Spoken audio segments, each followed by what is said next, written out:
I want to be precise about the timeline, not because precision will change anything at this point, but because I am an engineer and precision is the only way I know how to think.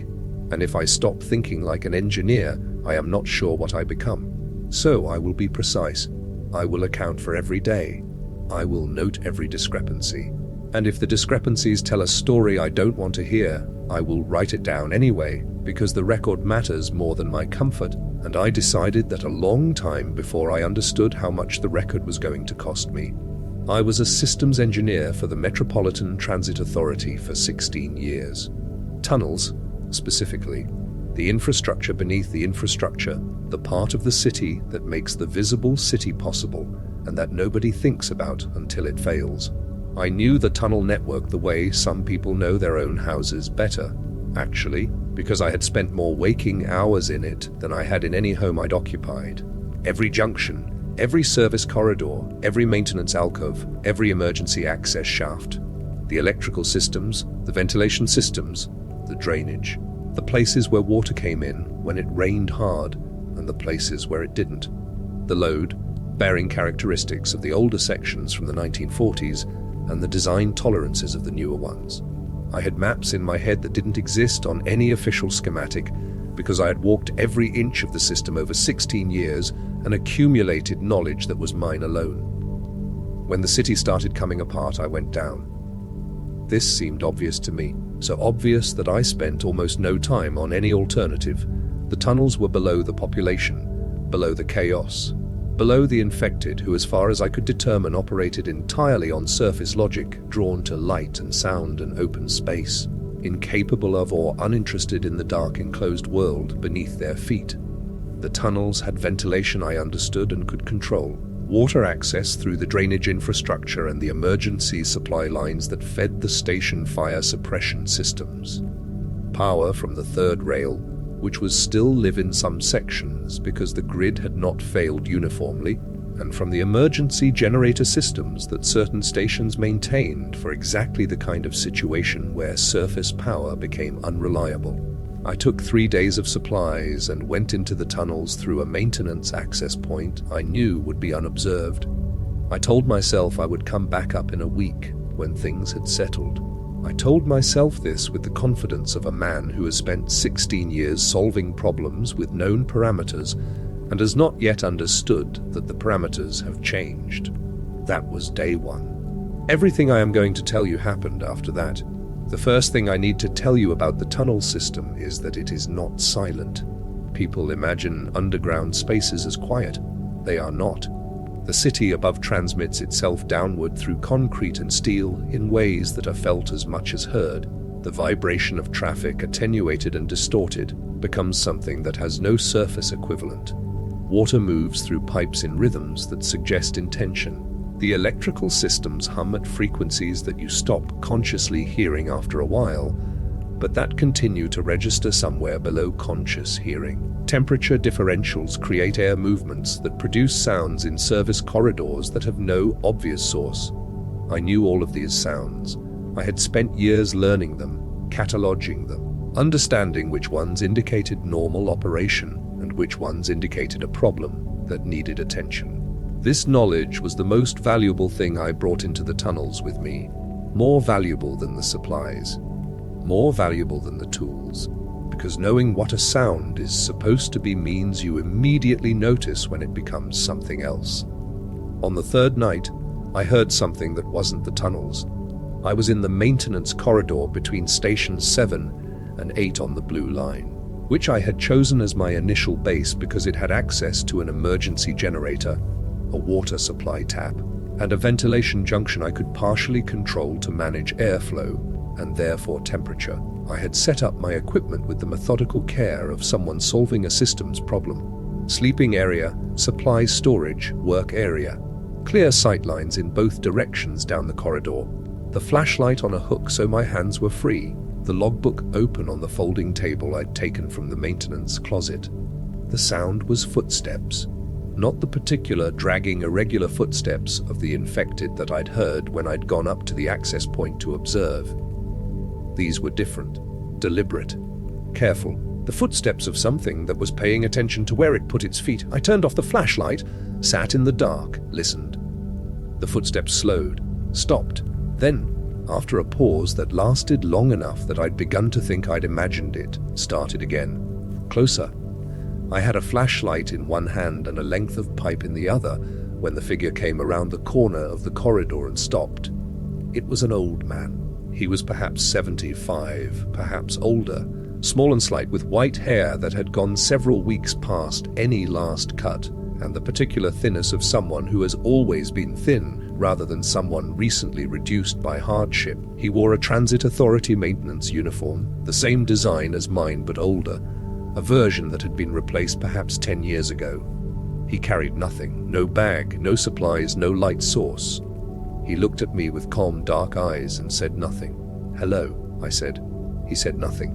"Are you all right? Are you injured?" Nothing. He looked at me with an expression that was not blankness and not fear, something more like assessment, the way a person looks at something they are trying to understand. "Can you speak?" I asked. He shook his head. A single deliberate shake, not the confused negation of someone who doesn't understand the question. A clear, intentional answer. "Do you understand me?" A nod, same quality. Clear and intentional. I looked at him for a long moment. He looked at me. There was no threat in him. I have spent my career making assessments about structural integrity, about whether a thing will hold or fail, and the assessment I made in that corridor was that this man was not going to hurt me. "Are you hungry?" I asked. He nodded. I fed him. Canned beans, heated on the small propane element I'd brought. He ate with the careful, unhurried manner of someone who has reached an age where hurrying seems like a poor use of the time remaining. He didn't eat quickly. He didn't eat desperately. He ate the way a man eats when he is hungry and has been fed and understands that the situation, for now, is manageable. I watched him eat and thought about how he'd found me. The maintenance corridor wasn't on any public map. It wasn't accessible from the station platforms. The access points were marked on schematics that were internal documents not publicly available. To find this corridor, you needed to either have a schematic or to know the tunnels the way I knew them, through years of walking and attention and the accumulation of spatial knowledge that doesn't come from maps. I asked him afterward, not with words because words clearly weren't going to work. I showed him my schematic, folded and annotated, and pointed to the corridor we were in. Then I pointed to him with the universal gesture of asking where. He looked at the schematic for a long time. Then he pointed to a section I'd marked as decommissioned, a stretch of tunnel from the original 1940s construction that had been bypassed when the system was extended in the 1970s, and that officially didn't connect to the active network. I had been in it once, years ago, on a historical survey. It was sound structurally but isolated, no active utilities, no official access points. I looked at where he was pointing and then I looked at him. He had been living in the decommissioned section. That was what his pointing told me. He'd been there before I came down. How long before, I had no way to know. I made space for him in the maintenance corridor. He sat with his back against the wall and watched me work and said nothing, which after the first hour I stopped finding unsettling and began to find companionable. There is a quality of silence that is hostile and a quality that is simply present. His was the second kind. I named him in my logbook because I needed to refer to him somehow. I called him Aldous. He never told me if this was wrong or right. The tunnel system had more people in it than I'd expected. Not many, but some. I found them over the first 2 weeks as I extended my explorations further from my base, following the network in both directions, checking systems, assessing conditions, building a more current picture of the infrastructure than my pre-outbreak knowledge provided. Most of them had come in through the station entrances in the early chaos and hadn't left. They'd found corners and alcoves and had been surviving on whatever they'd carried in or found in the station vending machines and storage areas. They were not a group. They were individual people who happened to share a geography, wary of each other in the particular way of people who are simultaneously desperate for human contact and terrified of what human contact might cost them. I introduced myself as an engineer, said I knew the system, said I could make things safer and more functional if people were willing to cooperate. I was not trying to lead anyone. I was trying to solve a systems problem, and the people in the tunnels were a system that had resources and needs that could be better allocated. Most of them listened. A few didn't. I accepted both responses. The woman named Sable was a city planner, which made her the person I was most immediately useful to, and also the person who was most immediately useful to me, because she understood infrastructure in the way that complements an engineer's understanding. Not how it works, but what it's for, what needs it serves, how people move through and around it. She had been underground for 11 days when I found her. She was thin and filthy and furious, the particular fury of someone who has been alone with their own competence for too long and is intensely relieved to find someone else competent to be furious at. She organized the people I'd found into something that functioned. I made the tunnels livable. It was a natural division of labor that neither of us articulated because it didn't need to be. Aldous was with me wherever I went. I did not ask him to be. He simply was.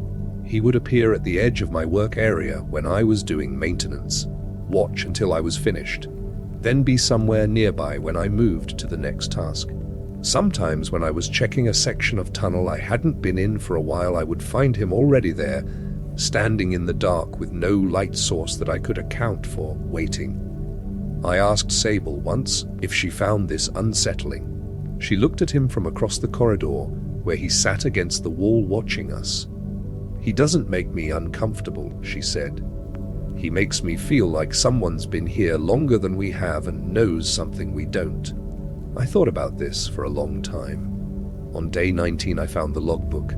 It was in a service alcove in the decommissioned section, the one Aldous had pointed to on the schematic. I had gone there to assess the structural condition of a junction that I suspected might be providing an unrecorded connection to the active network. The alcove was small, barely enough to stand in, filled with the dust of decades and the particular smell of a space that has not had moving air in a very long time. The logbook was on a shelf beside an empty lantern and a folded maintenance uniform. Not my logbook, an older one. The cover was cloth, the kind used for official documentation in an era before standardized binders, and the pages were yellowed but legible. The handwriting was small and precise, the handwriting of someone for whom careful notation was a professional value. I stood in the alcove and read. The entries were dated. The first one was from 1987, the last one was from 1989. A maintenance worker. He gave his name only as initial R, which I noted, who had been assigned to the decommissioned section for a survey that had apparently extended indefinitely.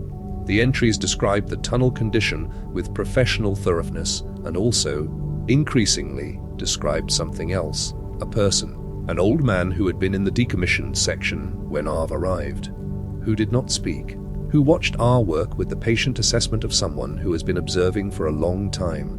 I read the entry for April 14th, 1988, standing in that alcove with my flashlight, and my hands were very steady, because I am an engineer and steadiness is a professional value. And what the entry said was this: the old man was in section D7 again this morning.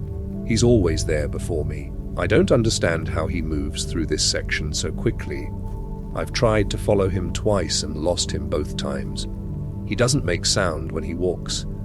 I've started thinking of him as part of the tunnel, like the water sounds and the electrical hum, something that's just here. I put the logbook in my bag, went back to the active section, did not tell anyone what I had found. That night I watched Aldous sitting against the wall in the maintenance corridor, eating from the bowl Sable had given him. And I thought about the logbook, and I thought about the maintenance uniform he was wearing, which was a design that had been replaced 10 years ago, and I thought about the way he moved through the tunnels without a light source, and I thought about the careful engineering principle that when the evidence leads somewhere you don't want to go, the correct response is not to stop following it. I opened my own logbook. I wrote question I cannot answer yet. How long has Aldous been down here? Then I closed the logbook and went to sleep, because I needed to sleep and because some questions are best approached after rest. The community in the tunnels grew, not quickly, but steadily. By the end of the first month, there were 22 of us. By the end of the second, 31. They came down through the station entrances, through maintenance access points, through emergency exits from buildings that connected to the tunnel network in ways that weren't widely known. Some of them had found us by following the improvements I'd made to the system.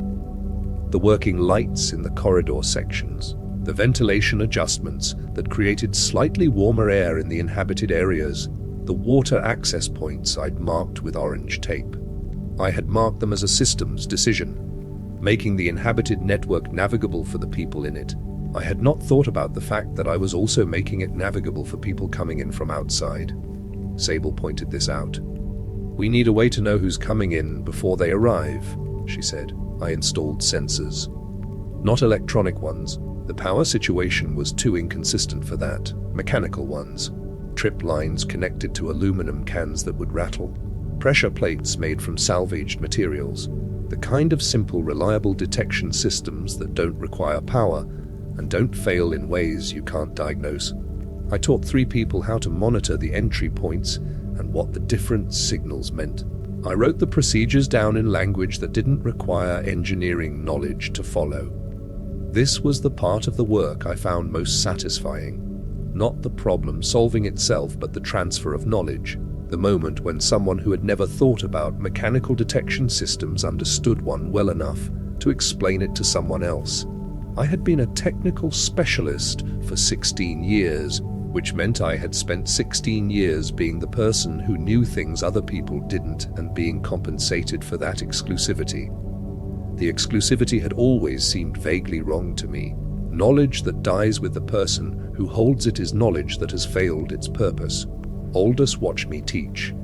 He was always there for the teaching sessions, sitting at the edge of the group, watching with his careful dark eyes. Once, when I was demonstrating a ventilation adjustment technique to a young woman named Preet, who had become my most capable student, I looked up and found him looking not at me, but at her with an expression I hadn't seen on him before, something that might have been recognition, or something that might have been concern.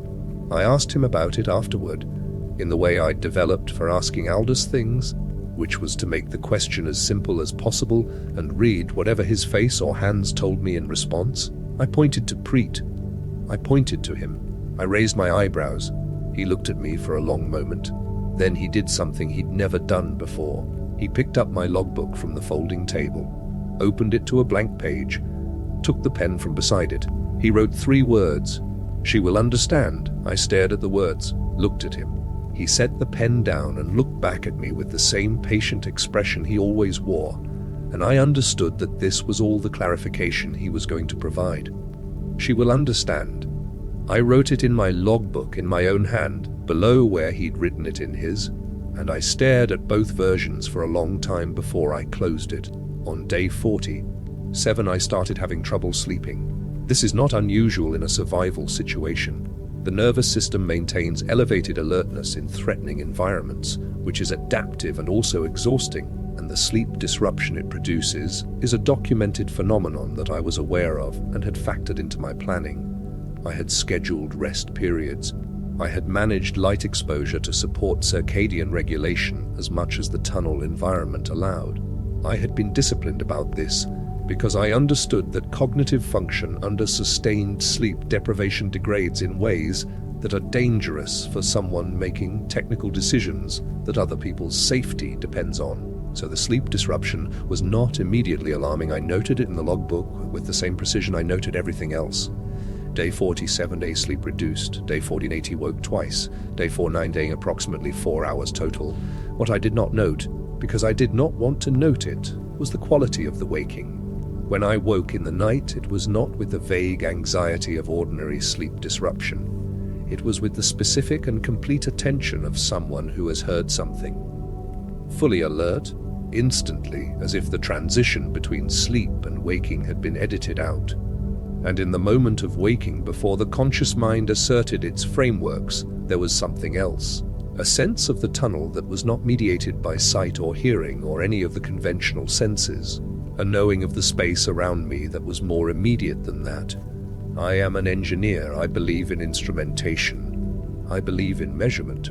I do not believe in senses that operate outside the known biological mechanisms. I noted the waking experiences in the logbook with precise language that described the phenomenology without interpreting it, because interpretation required a framework I wasn't sure I had. Aldous noticed. Of course he noticed. He noticed everything. On day 51, he was sitting across from me in the morning while I worked through the maintenance schedule for the week, and he watched me with a particular quality of attention that was different from his usual watchfulness. When I looked up and met his eyes, he held my gaze for longer than he usually did. I put down the pen. "How long have you been down here?" I asked. I knew he couldn't tell me, but I asked anyway. The way you ask questions, sometimes not because you expect an answer, but because the asking is honest. He picked up the logbook, opened to the page where he'd written, "She will understand." Below those words he wrote something else. "Long enough to know what you're becoming."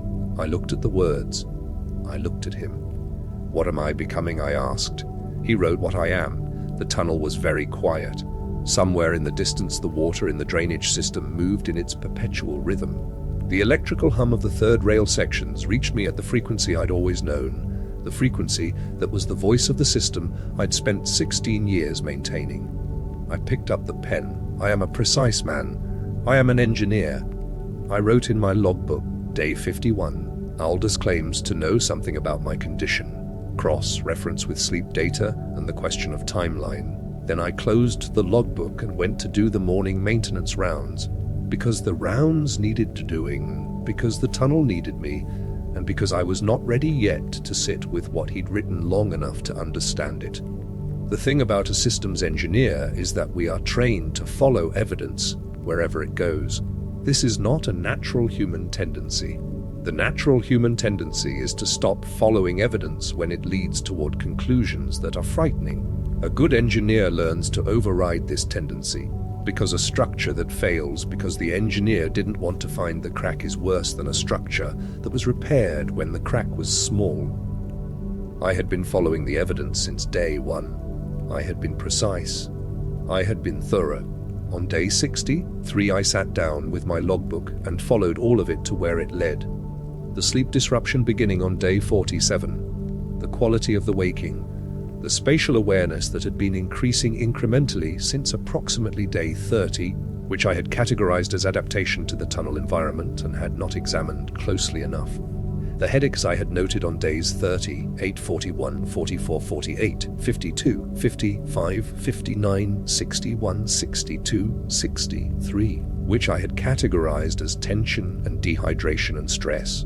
The changes in my appetite, noted without comment on days 30 through 50, a gradual reduction that I'd explained to myself as adaptation to reduced activity levels. The entry from day 44 noticed today that I was aware of Preet's location in the tunnel before I could see or hear her, approximately 60 feet around a bend. I attributed this to sound reflection from her footsteps, but I did not actually verify the sound. The entry from day 50 was aware of the entry sensor triggering at access point 3 before I heard the aluminum cans. Possibly a vibration I felt rather than heard. Note to self: recalibrate sensors. The entry from day 50-80 woke at 0340 with complete spatial map of inhabited tunnel section present in awareness, not recalled. Present, like reading a schematic that is also the space it represents. I read every entry in sequence. I followed the evidence. Then I looked across the corridor at Aldous, who was sitting against the wall watching me with his patient dark eyes, and I understood that he had been watching me the way you watch someone walking toward a conclusion, with the combination of compassion and inevitability that belongs to someone who arrived at the same conclusion a long time ago. I picked up the pen. I wrote day 63. Clinical conclusion: I am infected. Infection onset approximately day 25-30, based on symptom progression. Current status: early neurological phase. Behavioral changes present but subclinical from the perspective of external observers. Internal experience significantly altered. I wrote the infection does not present as the surface case is present. The surface presentation appears to be a late-stage acute form. What I am experiencing is something different. Slower, I do not know if this is because of individual variation, or because the tunnel environment affects progression, or because I was exposed differently. I do not have enough data. I wrote Aldous has been infected for a very long time.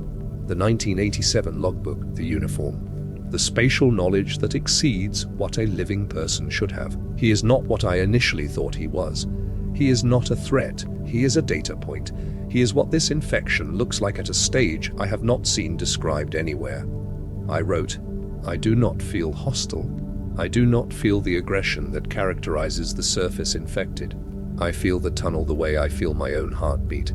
I feel the people in it as presences I could not describe precisely in any framework I currently have.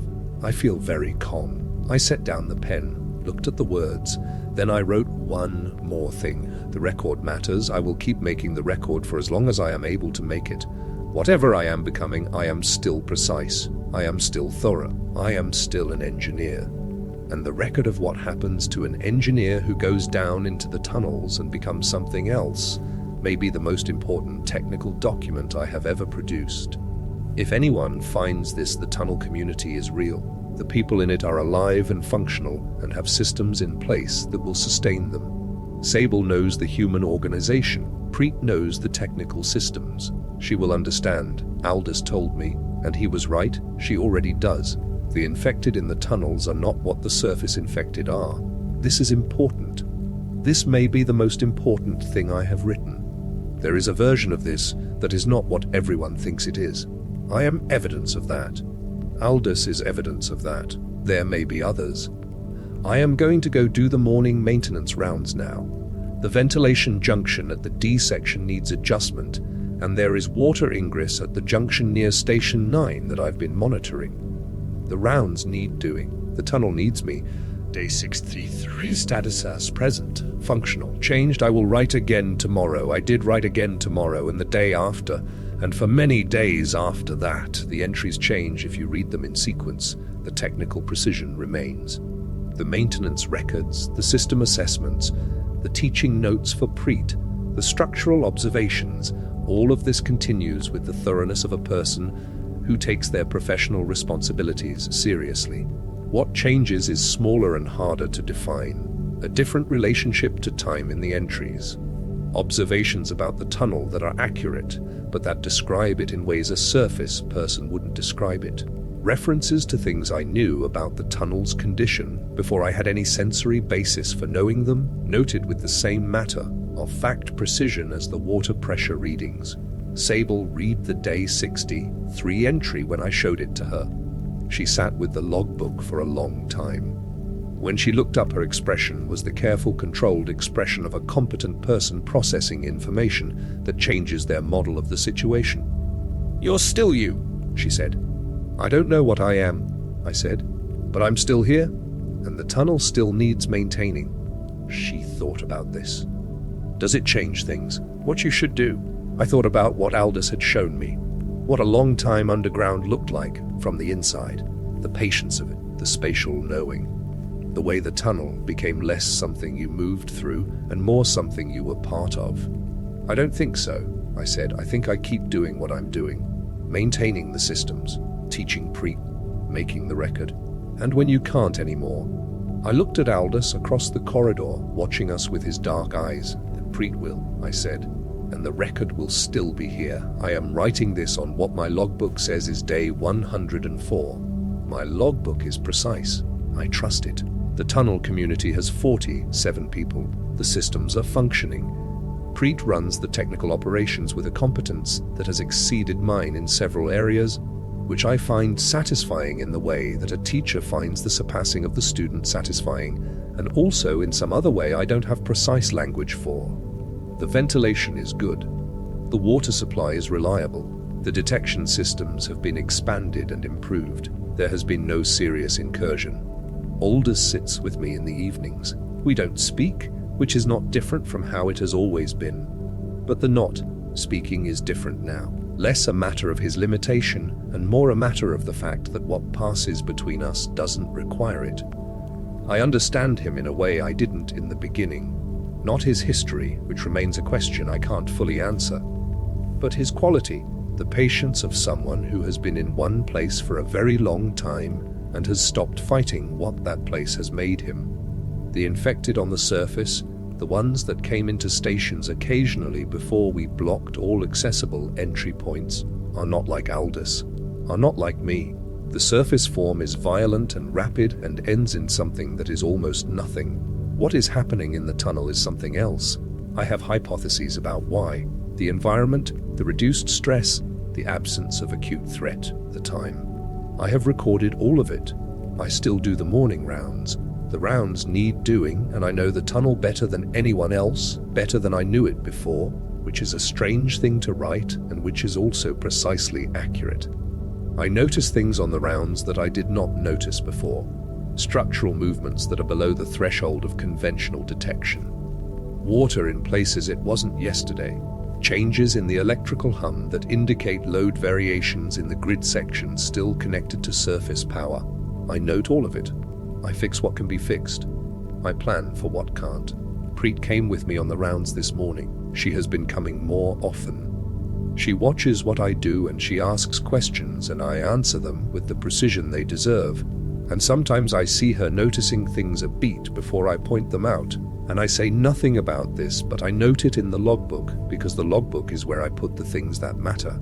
She will understand, Aldous wrote, back on day 51. She already does.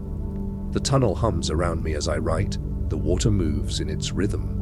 The air in the ventilation section I adjusted last week flows at the rate I designed it to flow, which is satisfying in the way that a correct calculation is satisfying, which is perhaps the most human satisfaction I know, and which I am glad I can still feel. I am going to close the logbook now. There is a junction in the D section that needs inspection and the morning is the best time for it. Day 104, status present. The tunnel needs me. I am still in all the ways that matter here.